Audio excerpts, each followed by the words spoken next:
Hello students, कैसे हैं आप सभी। आशा करती हूँ कि आप सभी अच्छे होंगे और इसी आशा के साथ स्वागत है आप सभी का आपके अपने यूट्यूब चैनल विनायक जी क्लासेस में। बच्चों, मैं सोनाली आपकी साइंस टीचर आज आपके लिए कक्षा 10 का अध्याय 4 कार्बन एवं उसके यौगिक लेकर के आई हूँ। तो बच्चों, इस चैप्टर को शुरू करने से पहले मैं आपसे रिक्वेस्ट करूंगी कि आप इसको एंड तक जरूर देखिए, क्योंकि जब आप इसे एंड तक देखेंगे तभी आप इसको अच्छे से समझ पाएंगे और तभी आप इसका पूरा लाभ उठा पाएंगे।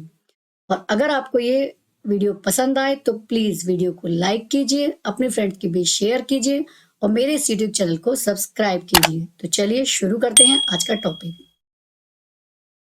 बच्चों, जैसा कि पाठ का नाम है कार्बन एवं उसके यौगिक, तो सबसे पहले हम कार्बन को ही समझते हैं। कार्बन क्या होता है। कार्बन का संकेत होता है C और ये एक अधातु है। पिछले चैप्टर में हमने धातु अधातु पढ़ी थी, तो कार्बन किसके अंतर्गत आता है? अधातु के अंतर्गत आता है।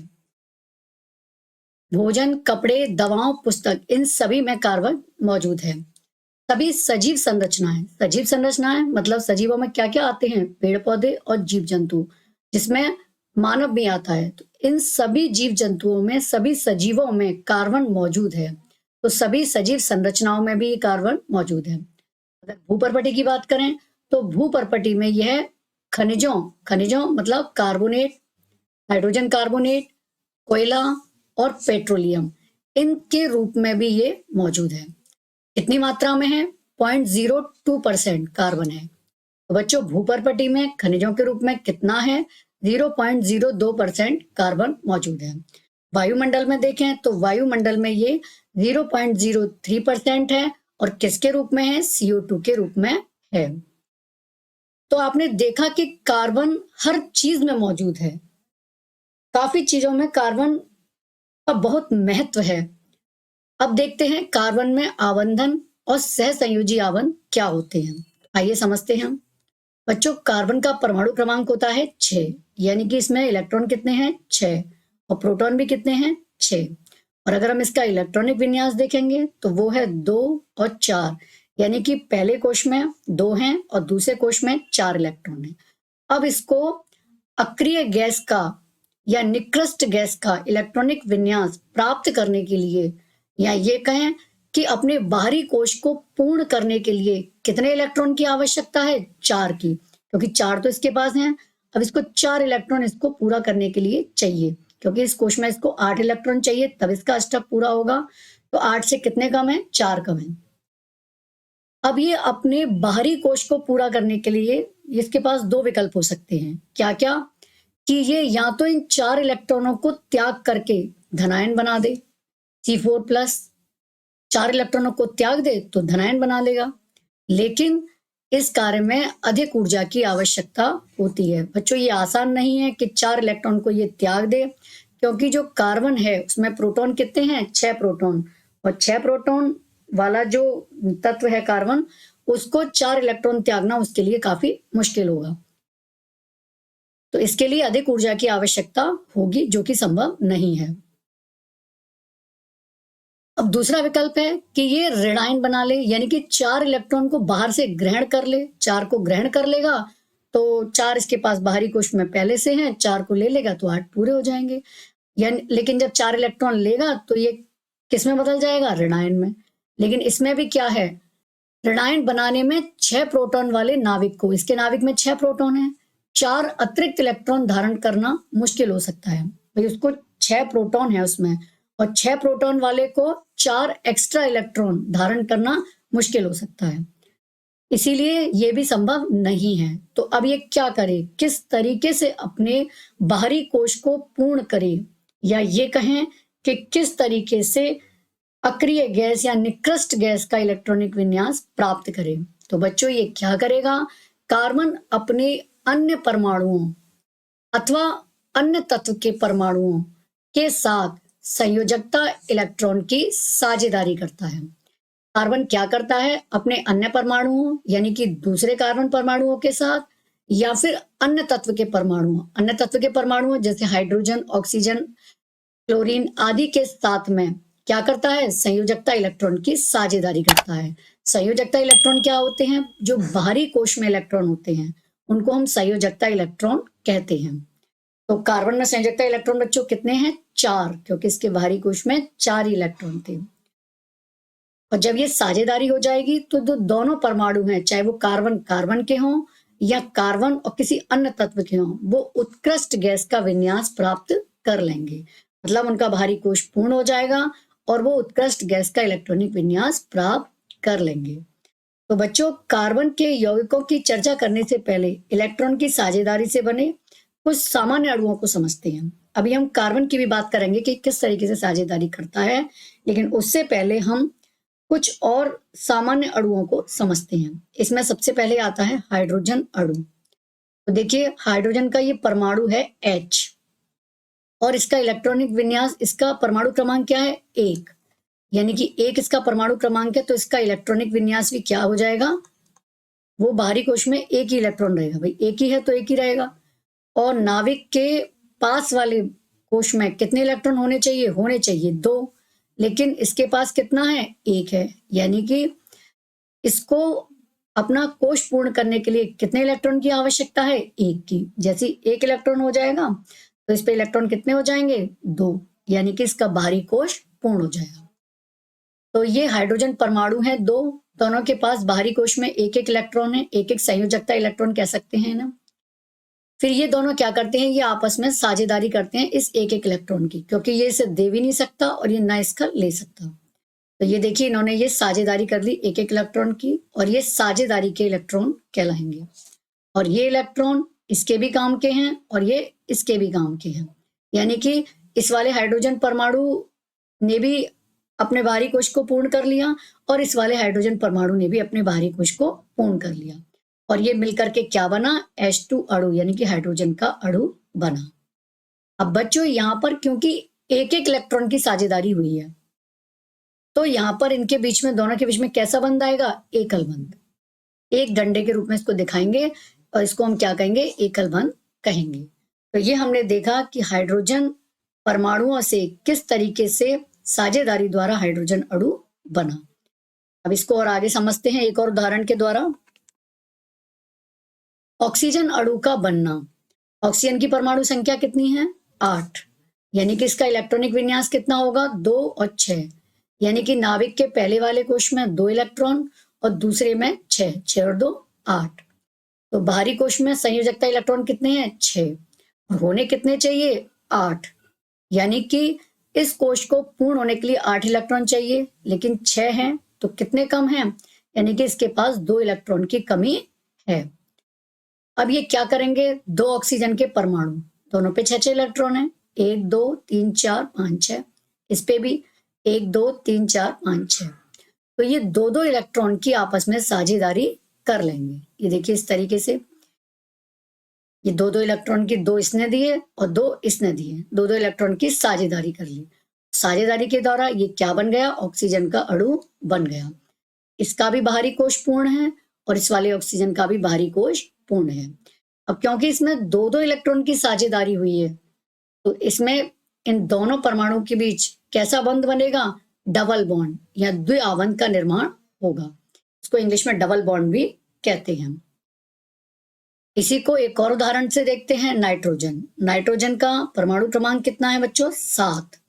अब आप बताइए इसका इलेक्ट्रॉनिक विन्यास कितना होगा? 2 5, पहले में हमेशा 2 होते हैं, फिर कितने बच्चे? 7 में से 2 गए तो 5, यानी कि अगले कोश में कितने होंगे? 5 होंगे। अब क्या करेगा? इसको होने कितने चाहिए? इसमें 8, यानी कि बाहरी कोश को पूर्ण करने के लिए इसको कितने इलेक्ट्रॉन की आवश्यकता है? 3 की। तो ये क्या करेगा? ये नाइट्रोजन के 2 परमाणु हैं, दोनों पे 5-5 हैं, 1 2 3 4 5, 1 2 3 4 5। तो ये क्या करेंगे? 3-3 इलेक्ट्रॉन की साझेदारी कर लेंगे। ये देखिए 3-3 इलेक्ट्रॉन, 3 इलेक्ट्रॉन इसके हो गए, 3 इसके हो गए, इन्होंने 3-3 इलेक्ट्रॉन की साझेदारी कर ली। तो ये क्या बन गया? नाइट्रोजन अणु बन गया। अब क्योंकि यहाँ पर 3-3 इलेक्ट्रॉन की साझेदारी हुई है, तो क्या हुआ? यहाँ पर 3 बॉन्ड बनेंगे, यानी कि त्रिआवंत का निर्माण होगा, यानी ट्रिपल बॉन्ड का निर्माण होगा। तो ये बच्चों हमने देखे उदाहरण किसके, किस तरीके से परमाणुओं ने इलेक्ट्रॉन की साझेदारी करी और साझेदारी करके कैसे अपने बाहरी कोश को पूर्ण किया। इसको आइए अब कार्बन के यौगिक के द्वारा भी समझते हैं। मेथेन, इसका सूत्र क्या है? CH4।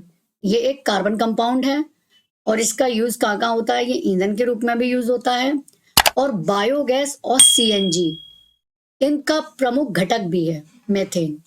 तो अब देखते हैं मेथेन के बनने में किस तरीके से इलेक्ट्रॉन की साझेदारी हुई है। तो मेथेन में दो तरीके के परमाणु हैं, कार्बन और हाइड्रोजन। कार्बन का परमाणु क्रमांक कितना होता है? 6 और इसका इलेक्ट्रॉनिक विन्यास 2 और 4, यानी बाहरी कोश में इसके में कितने इलेक्ट्रॉन है? 4। इसको अपना बाहरी कोश पूर्ण करने के लिए कितने इलेक्ट्रॉन की आवश्यकता है? 4 की। हाइड्रोजन की बात करें तो हम जानते हैं, अभी हमने देखा कि हाइड्रोजन का परमाणु क्रमांक 1 होता है और इसके बाहरी कोश में 1 ही इलेक्ट्रॉन होता है। इसे अपना कोश पूर्ण करने के लिए 1 इलेक्ट्रॉन की आवश्यकता है। कार्बन को 4 इलेक्ट्रॉन की आवश्यकता है और हाइड्रोजन को 1 इलेक्ट्रॉन की आवश्यकता है। तो ये क्या करेंगे? जो कार्बन है ये 4 इलेक्ट्रॉन है, ये देखिए इसके, ये 1 2 3 4। तो ये 4 हाइड्रोजन परमाणुओं के साथ में आबंध बनाएगा। 4 हाइड्रोजन परमाणुओं के साथ में ये 1 इलेक्ट्रॉन की साझेदारी करेगा। इसके साथ किया तो इसका इस वाले हाइड्रोजन का इलेक्ट्रॉनिक विन्यास पूर्ण हो गया, इसको 2 मिल गए। इसके साथ किया, इसका भी पूरा हो गया। इसके साथ किया तो इस वाले हाइड्रोजन का पूरा हो गया और इसके साथ किया तो इसका पूरा हो गया।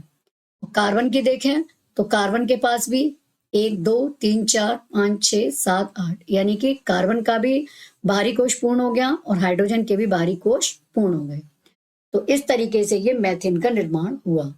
बच्चों, आपने देखा कि किस तरीके से ये यौगिक इलेक्ट्रॉन की साझेदारी करके अपना इलेक्ट्रॉनिक विन्यास निकृष्ट गैस का प्राप्त करते हैं या फिर अपने बाहरी कोश को किस तरीके से पूर्ण करते हैं। अब इसको आगे समझते हैं। दो परमाणुओं के बीच इलेक्ट्रॉन के एक युग्म की साझेदारी द्वारा, हमने देखा कि जब दो परमाणुओं के बीच एक युग्म की साझेदारी द्वारा जो बनने वाले आबंध हैं या बॉन्ड हैं, उनको हम क्या कहते हैं? सहसंयोजी आबंध कहते हैं। और जिन यौगिकों में सहसंयोजी बंध बनते हैं, जिन यौगिकों में इनका निर्माण होता है, जैसे मेथेन में हुआ था, हाइड्रोजन अणु के बनने में हुआ था, तो जिन यौगिकों में ये सहसंयोजी बंध बनते हैं उन्हें सहसंयोजी यौगिक कहते हैं। अब देखते हैं सहसंयोजी यौगिकों के भौतिक गुण। इसमें क्या है? सहसंयोजी आबंध वाले अणुओं के भीतर तो प्रबल आबंध होता है, लेकिन इनका अंतराणुक बल दुर्बल होने के कारण इन यौगिकों के क्वथनांक और गलनांक कम होते हैं। बच्चों, जब ये सहसंयोजी आबंध से जो अणु बनते हैं, जिन अणुओं ने आपस में साझेदारी करी है, उनके अंदर तो प्रबल आबंध होता है, लेकिन जब ये अणु आपस में जुड़ते हैं, दो अणुओं के बीच की बात करें तो उनके बीच में दुर्बल बंध होता है। मतलब अणु के अंदर जो अणु परमाणुओं से बना है वहां तो प्रबल आबंध है, लेकिन जो यौगिक बनाने में अणु आपस में जुड़े हैं उनके बीच में दुर्बल बल होता है। इस वजह से इन यौगिकों के क्वथनांक और गलनांक कम होते हैं। और दूसरे, ये विद्युत के क्या होते हैं? कुचालक, क्योंकि इनमें स्वतंत्र आयन मौजूद नहीं है। जिस तरीके से हमने पीछे पढ़ा था कि जो विद्युत संयोजक यौगिक थे NaCl, उसमें Na+ और Cl- ये आयन मौजूद रहते हैं, और जब हम इनका विलयन लेते हैं या इनकी गलित अवस्था में लेते हैं तो ये आयन फ्री हो जाते हैं और ये विद्युत का चालन करते हैं। लेकिन यहाँ पर फ्री आयन मौजूद नहीं है तो ये विद्युत का चालन नहीं करती। इनके अंदर आयन नहीं बनते, आयन होते ही नहीं है इनमें, तो ये क्या करते हैं? ये विद्युत के कुचालक होते हैं। अब हम देखते हैं कार्बन के अपर रूप। अपर रूप क्या होते हैं? प्रकृति में कार्बन तत्व अनेक विभिन्न भौतिक गुणों के साथ विविध रूपों में पाया जाता है। ये जो कार्बन तत्व है बच्चों, ये प्रकृति में विभिन्न भौतिक गुणों के साथ अनेक रूपों में पाया जाता है। हीरा, ग्रेफाइट, ये दोनों ही कार्बन के परमाणुओं से बने होते हैं। इनके उदाहरण हैं हीरा और ग्रेफाइट। ये दोनों किससे बने हैं? कार्बन के परमाणुओं से। और कार्बन के परमाणुओं के परस्पर आबंध के तरीकों के आधार पर इनमें अंतर होता है। कार्बन के जो परमाणु हैं उनके जो आबंधन का तरीका है उसके आधार पर इन दोनों में अंतर होता है। बने तो ये दोनों ही कार्बन से हैं, लेकिन आवंदन के तरीकों में अंतर है। परमाणु के जो परस्पर परमाणु के बीच में जो आवंद बना है उसके मेथड में या तरीकों में अंतर है, इस वजह से इनमें अंतर होता है। हीरे में कार्बन का प्रत्येक परमाणु कार्बन के 4 अन्य परमाणुओं के साथ आवंदित होता है। बच्चों, हीरे में क्या होता है कि कार्बन का जो प्रत्येक परमाणु होता है वो कार्बन के 4 अन्य परमाणुओं के साथ आवंदित होता है, उनके साथ आवंद बनाता है, जिससे एक दृढ़ त्रिआयामी संरचना बनती है। ये देखिए, ये हीरे की संरचना है। इसमें ये कार्बन का एक परमाणु मान लें, जैसे ये कार्बन का परमाणु, ये 4 कार्बन परमाणुओं के साथ में आवंद बना रहा है। और इससे कैसी रचना बनती है? एक दृढ़ और त्रिआयामी संरचना बनती है। अब हम ग्रेफाइट की बात करें तो ग्रेफाइट में कार्बन के प्रत्येक परमाणु का आवंधन कार्बन के 3 अन्य परमाणुओं के साथ होता है। इसमें जैसे ये कार्बन का है, ये 3 के साथ जुड़ता है, 1, 2 और 3। हर एक कार्बन का जो परमाणु है वो कितने के साथ आवंधन बनाता है? 3 के साथ बॉन्ड बनाता है। तो जिससे, और ये 3 परमाणुओं के साथ जो जुड़ता है ये एक ही तल पर होते हैं सब, और जिससे षटकोणीय व्यू बनता है। इससे कैसी रचना बनती है? षटकोण जैसी, यानी कि 6 भुजाओं वाले को तो षटकोण कहते हैं। तो देखिए, षटकोणीय रचना इससे बनती है। अब क्योंकि कार्बन 3 परमाणुओं से जुड़ रहा है और कार्बन की संयोजकता कितनी होती है? 4। तो मान लीजिए ये वाला कार्बन का परमाणु है, ये 3 से जुड़ा, 1, 2, 3। इसकी जो संयोजकता है, एक इससे संतुष्ट हो गई, एक इससे, एक इससे। अब एक संयोजकता बची, वो किससे संतुष्ट होगी? उसको संतुष्ट करने के लिए यहाँ पर क्या होता है? द्विआवंद बनता है, यानी कि डबल बॉन्ड बनता है। इनमें से एक आवंद द्विआवंदी होता है। तो ये 3 तो सिंगल बॉन्ड थे, लेकिन एक जो है वो डबल बॉन्ड या कहीं ना कहीं बनेगा, जिसके कारण से कार्बन की संयोजकता पूर्ण होती है। और ग्रेफाइट की संरचना में जो षटकोणीय तल हैं, ये सब क्या होता है? एक दूसरे के ऊपर व्यवस्थित होते हैं। ये देखिए, षटकोणीय तल हैं, ये एक दूसरे के ऊपर व्यवस्थित दिखाई दे रही हैं। इस तरीके से ग्रेफाइट का निर्माण होता है। इन 2 विभिन्न संरचनाओं के कारण हीरे एवं ग्रेफाइट के भौतिक गुणधर्म अत्यंत भिन्न होते हैं। बच्चों, ये जो अलग अलग संरचना की वजह से है तो सिर्फ कार्बन परमाणु, लेकिन उनकी जो संरचना है, उनका जो आवंदन का तरीका है, उसके अंतर की वजह से इनके भौतिक गुण अलग अलग होते हैं, जबकि इनके रासायनिक गुण एक समान होते हैं। लेकिन इनके रासायनिक गुण कैसे होते हैं? एक समान। और हीरे के बारे में एक और आपको इम्पोर्टेंट बात हमारे बच्चे जानते ही होंगे कि हीरा अब तक का ज्ञात सर्वाधिक कठोर पदार्थ है। हीरा सबसे ज्यादा कठोर पदार्थ माना जाता है। अब इसका तीसरा हम पढ़ते हैं, कार्बन का अपर रूप फुलेरिन। ये देखिए, ये फुटबॉल जैसी संरचना है, ये फुलेरिन है। ये कार्बन का तीसरा अपर रूप है। ग्रेफाइट जो होता है वो चिकना और फिसलनशील है।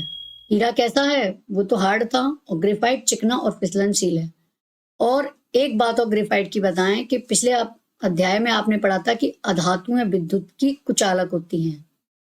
ग्रेफाइट भी अधातु है, लेकिन ग्रेफाइट विद्युत का सुचालक होता है। ये हमने वहां भी आपको बताया था कि वैसे अधातुएं विद्युत की कुचालक होती हैं, लेकिन केवल ग्रेफाइट ही ऐसी अधातु है जो कि विद्युत की सुचालक होती है। अब शुद्ध कार्बन को अत्यधिक उच्च दाब एवं ताप पर उपचारित करके हीरे को संश्लेषित किया जा सकता है। हीरे को संश्लेषित भी कर सकते हैं। कैसे? शुद्ध कार्बन को अत्यधिक उच्च दाब और ताप पर उपचारित करके।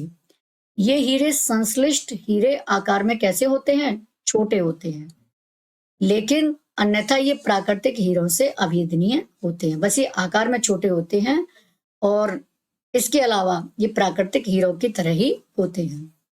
अब फुलेरिन जो भी हमने पीछे आपको दिखाया था फुटबॉल के आकार का, फुलेरिन कार्बन का अपर रूप है। सबसे पहले C60 की पहचान की गई थी। इसमें सबसे पहले किसकी पहचान की गई थी? C60 की, जिसमें कार्बन के परमाणु फुटबॉल के रूप में व्यवस्थित हैं।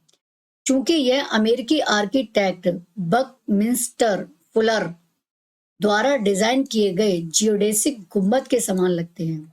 जो बकमिंस्टर फुलर थे, उन्होंने एक जियोडेसिक गुंबद को डिजाइन किया था, और उसी की तरह ये दिखते हैं। इसीलिए इस अणु को क्या नाम दिया गया? फुलेरिन नाम दिया गया। तो बच्चों, हमने ये 3 कार्बन के अपर रूप पढ़े, हीरा, ग्रेफाइट और तीसरा फुलेरिन। बच्चों, कैसा लगा आपको आपका आज का वीडियो? उम्मीद करती हूँ कि वीडियो पसंद आया होगा और आपकी समझ में भी आया होगा। बच्चों, ये पूरा ही चैप्टर आपके लिए बहुत महत्वपूर्ण है। इसकी वजह है, जब आगे आप 11वीं क्लास में जाएंगे, वहां भी अगर आप केमिस्ट्री पढ़ते हैं, रसायन विज्ञान पढ़ते हैं, तो ये जो ऑर्गेनिक केमिस्ट्री है उसका ये बहुत बड़ा पार्ट है। इसीलिए ये बहुत महत्वपूर्ण है। अब पढ़ते हैं कार्बन की सर्वतोमुखी प्रकृति। क्या होती है सर्वतोमुखी प्रकृति? बच्चों, सर्वतोमुखी प्रकृति से मतलब है कि कार्बन दूसरे अन्य परमाणुओं के साथ या खुद कार्बन परमाणु के साथ मिलकर के बहुत सारे यौगिकों का निर्माण करता है। इतने यौगिकों का निर्माण पड़ता है। अभी हमने पीछे भी देखा कि भोजन में और कपड़ों में और सजीवों में, भूपर्पटी में कहाँ कहाँ कार्बन मौजूद है। तो ये कार्बन बहुत सारे यौगिकों का निर्माण करता है। इसको इसकी सर्वतोमुखी प्रकृति कहते हैं। ये किस वजह से होती है, आइए समझते हैं। आइए से समझते हैं।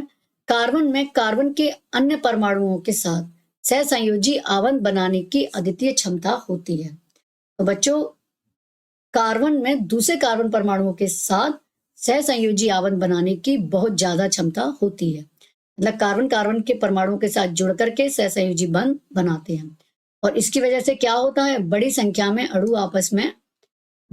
अणु बनते हैं और इससे श्रृंखलन कहते हैं, यानी कि चेन, श्रृंखला का निर्माण होता है। इस तरीके से देखिए कार्बन ये जुड़ता जाता है और ये जो श्रृंखला होती हैं, ये लंबी श्रृंखला, शाखित श्रृंखला अथवा वलय के रूप में हो सकती हैं। लंबी, जैसे कार्बन के परमाणु ये जुड़ते चले जा रहे हैं। शाखित, अगर यहाँ पर एक शाखा के रूप में भी ये हो गई तो ये शाखित श्रृंखला कहलाएगी। और वलय यानी कि रिंग के रूप में, अगर ये इस तरीके से, ये देखिए वलय या रिंग के रूप में है। ये कार्बन के परमाणु एक, द्वि अथवा त्रिआवन से जुड़े हो सकते हैं। कार्बन के परमाणु बच्चों या तो एक सिंगल बॉन्ड से जुड़े होंगे या द्विआवन यानी कि डबल बॉन्ड से जुड़े हो सकते हैं, और या फिर त्रिआवन यानी कि ट्रिपल बॉन्ड से जुड़े हो सकते हैं। इस तरीके से या तो सिंगल से होंगे या डबल से हो सकते हैं या ट्रिपल बॉन्ड से जुड़े हो सकते हैं। कार्बन कार्बन आवंद जो होता है ये कैसा होता है, प्रबल और स्थायी। तो कार्बन कार्बन के बीच जो बॉन्ड बना है ये प्रबल होता है और स्थायी होता है और इसकी वजह से अनेक यौगिकों का निर्माण होता है। तो हम ये कह सकते हैं कि कार्बन का जो श्रृंखला बनाने का गुण है उसकी वजह से अनेक यौगिकों का निर्माण होता है। और दूसरा वजह है कि कार्बन परमाणु की संयोजकता कितनी होती है, 4, जो कि बहुत अधिक है। और 4 होने के कारण ये अन्य कार्बन परमाणुओं अथवा अन्य एक संयोजक तत्वों के परमाणु के साथ आबंधन की क्षमता इसमें होती है। मतलब 4 संयोजकता होने के कारण ये अपना बाहरी कोश पूर्ण करने के लिए या तो कार्बन के 4 अन्य परमाणुओं के साथ सहयोग करता है और या फिर दूसरे तत्वों के परमाणुओं के साथ ये आबंध बनाता है।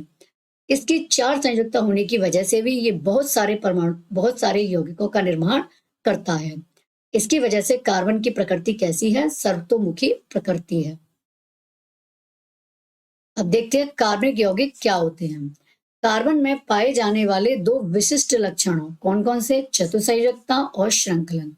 यानी कि कार्बन के जो 2 विशिष्ट लक्षण हैं क्या क्या, एक तो इसकी 4 संयोजकता होना और दूसरे श्रृंखलन यानी कि इसकी श्रृंखला, आपस में जुड़ करके श्रृंखला बनाने का जो गुण है। इन 2 विशिष्ट लक्षणों की वजह से ये बड़ी संख्या में यौगिकों का निर्माण करते हैं। अनेक यौगिकों के अकार्बनिक परमाणु अथवा परमाणु के समूह विभिन्न कार्बनिक श्रृंखलाओं से जुड़ते हैं और इन कार्बनिक श्रृंखलाओं से कार्बन के अलावा अनेक यौगिकों के अकार्बनिक परमाणु या परमाणुओं के समूह भी जुड़ते हैं। मूल रूप से इन यौगिकों को प्राकृतिक पदार्थों से प्राप्त किया गया था। जो बच्चों इन्हें पहले प्राप्त किया गया था वो इन्हें किससे प्राप्त किया गया था, प्राकृतिक पदार्थों से। और ये समझा गया था कि ये जो कार्बन यौगिक हैं अथवा कार्बनिक यौगिक जिन्हें कहते हैं, कार्बनिक यौगिक किन्हें कहते हैं, जो कार्बन के बने होते हैं। तो पहले ये माना गया था कि ये कार्बनिक यौगिक केवल सजीवों से ही निर्मित हो सकते हैं क्योंकि इनको प्राकृतिक पदार्थों से ही पहले प्राप्त किया गया था। अर्थात यह माना गया कि इनके संश्लेषण के लिए एक जीवन शक्ति आवश्यक थी। लेकिन 1828 में फ्रेडरिक वोलर, ये वैज्ञानिक हुए हैं, इन्होंने क्या करा, अमोनियम साइनेट से यूरिया बनाकर इसे असत्य प्रमाणित किया। इन्होंने, फ्रेडरिक वोलर ने क्या किया था, इन्होंने लैब में अमोनियम साइनेट से यूरिया का निर्माण किया था। और यूरिया क्या है, एक कार्बनिक यौगिक है। इन्होंने क्योंकि उसको लैब में बनाया तो ये असत्य साबित कर दिया कि कार्बनिक यौगिक केवल सजीवों से ही बनते हैं। तो ये बात इन्होंने असत्य साबित की।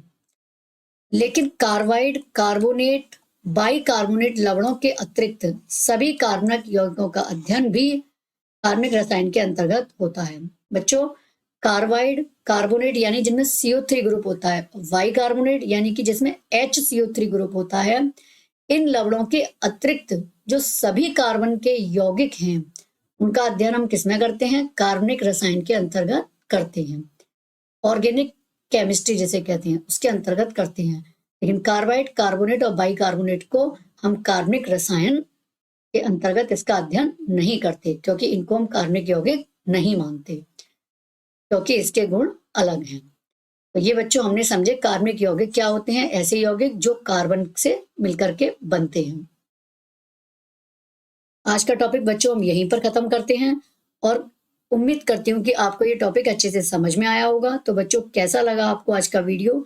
अगर आपको ये वास्तव में समझ में आया है तो प्लीज कमेंट बॉक्स में कमेंट करके बताइए, और अगर मेरे लिए कोई सुझाव है तो वो भी दीजिए। और अगर आपको वीडियो पसंद आया है तो प्लीज वीडियो को लाइक कीजिए, अपने फ्रेंड्स के बीच शेयर कीजिए और मेरे इस यूट्यूब चैनल को सब्सक्राइब कीजिए, क्योंकि जब आप इसे सब्सक्राइब करेंगे और बेल आइकन को दबाएंगे तभी आप पर मेरे वीडियो का नोटिफिकेशन आप तक आएगा।